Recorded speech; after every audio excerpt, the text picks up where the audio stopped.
আজকে তোমাদের ৮ নম্বর যে কোশ্চেনটি দেওয়া আছে ক্ষুদ্র সঞ্চয়ে ভবিষ্যৎ গড়ি অনুশীলনী, সেটা নিয়ে আজকে আমরা আলোচনা করব এবং কিভাবে এটাকে সহজেভাবে সলভ করা যায় সেটা আমরা দেখব। প্রশ্নটিতে বলা হচ্ছে যে 9% হারে ২০০০ টাকার 10 বছরের মুনাফা ৮% হারে ৫০০০ টাকার কত বছরে সমান হবে? কত বছরে সমান হবে? কি সমান হবে? বছরের মুনাফা সমান হবে। তাহলে এই জায়গা হবে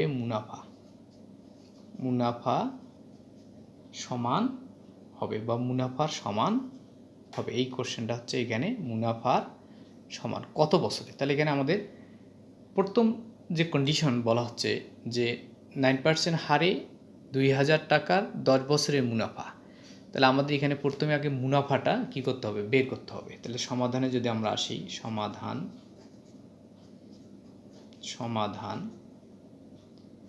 দেখো প্রথম ক্ষেত্রে দেওয়া আছে, প্রথম ক্ষেত্রে দেওয়া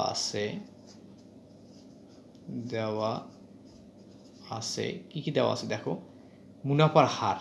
তাহলে এখানে হচ্ছে মুনাফার হার 9%, মুনাফার হার আর ইকুয়াল হচ্ছে এখানে 9%। এই 9টাকে যদি আমরা ভেঙে নেই তাহলে 9 বাই হচ্ছে এখানে 100। তারপরে এখানে আসল, তাহলে এখানে আসল সমান কি দ্বারা প্রকাশ করি? পি। তাহলে পি হচ্ছে এখানে ২০০০ টাকা। তারপরে এখানে সময় দেওয়া আছে আমার কত? 10 বছর। এন দ্বারা প্রকাশ করা হয়, তাহলে এখানে আছে 10 বছর। তাহলে এখানে আমাদের কি নাই? তাহলে আমাদের এখানে আই নাই, অর্থাৎ মুনাফা নাই। তাহলে দেখো অতএব মুনাফা সমান, সূত্রটা আমরা এখন ইউজ করব, মুনাফা আই সমান কি জানো তোমরা? পি আর এন, এটা হচ্ছে সূত্র।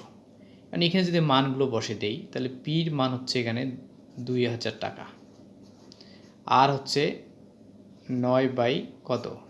100, আর এন হচ্ছে এখানে কত? 10। তো দেখো এই যে শূন্য আর এই শূন্যটা কেটে দিলাম, এই শূন্য কেটে দিলাম। তাহলে এখন আমরা যদি এটা গুণ করে দেই তাহলে 9 0 0 9 0 0 9 দুগুণ হচ্ছে 18। এই 1800 টাকা হচ্ছে তার 10 বছরের কি মুনাফা। এখন বলছে যে 8% হারে 500 টাকার কত বছরে বাই করতে বলছে। তাহলে এই যে মুনাফাটা, এই মুনাফাটা আমাদের আই দ্বারা কী করলাম? প্রকাশ করলাম। এই আই আমাদের এইটা ছিল না, বিধায় আমাদের সেকেন্ড কন্ডিশনটা আমরা করতে পারিনি। দেখো তাহলে দ্বিতীয় ক্ষেত্রে দেওয়া আছে কি কি তত্ত্ব দেওয়া আছে, এগুলো সুন্দরভাবে আগে লিখতে হবে।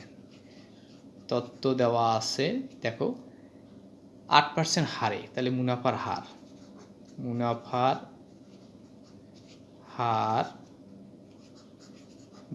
হার হচ্ছে আর ইকুয়াল 8%। তো এইটাও অনুরূপে ভেঙে নাও। তাহলে 8 বাই কত হচ্ছে? 100%, দিলে 1 বাই 100 হয়। সেকেন্ড কন্ডিশনে বলছে দ্বিতীয়তে যে আসল কত, তাহলে এখানে আসল পি সমান হচ্ছে কত? 5000 টাকা। এখানে আমাদের অঙ্কে দেওয়া আছে কত টাকা? 5000 টাকা। কত বছরে? সময় নাই। কত বছরে মুনাফা? এই যে মুনাফা, এই 1800 টাকা মুনাফা বলছে কত বছরে হবে এই হারে। তাহলে এখানে মুনাফা আই সমান হচ্ছে 18,800 টাকা। তাহলে এখানে আমার কি নাই? তাহলে এখানে আমার নাই সময়। তাহলে সময় এন ইকুয়াল হচ্ছে আই ডিভাইডেড পি আর। তাহলে এখানে আই এর মান হচ্ছে কত? 1800 টাকা। তাহলে পি হচ্ছে এখানে 5000 টাকা, আর এখানে আর হচ্ছে 8 বাই 100। এই শূন্য দুইটা শূন্য কাটি দাও, এই শূন্য কাটি দাও।